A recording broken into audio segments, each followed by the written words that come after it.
ఎన్నికల కమిషన్ ఏం చెప్పారు?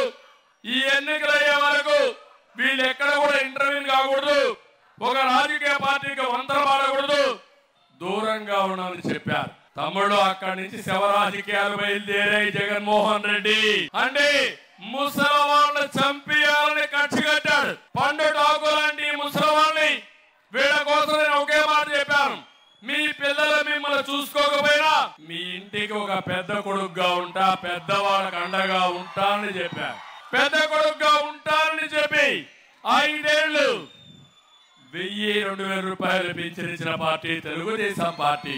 అన్నా క్యాంటీన్ పెట్టి పేదవాళ్ళందరికీ 5 రూపాయలకే పూటకు భోజనం పెట్టిన పార్టీ తెలుగుదేశం పార్టీ. ఎవరికైనా పింఛన్ వస్తే 2450 రూపాయలతో 3 పూట్ల భోజనం చేసి 1550 రూపాయలు మిగిలిగా చేశారు. దాంతో గౌరవం పెరిగింది మా ముసలిళ్ళకందరికి. ఎవరా కాదా? అది నేను చూపించిన చొరవ. ఎవరైతే పెద్దవాళ్ళు ఉన్నారో వాడు ఈ రాష్ట్రం కోసం, కుటుంబాల కోసం కష్టపడ్డారు. చివరి రోజుల్లో కష్టపడకూడదని పెద్ద కొడుకుగా వాళ్ళని ఆదుకున్నారని చెప్పి మరొకసారి తెలియజేస్తున్నా.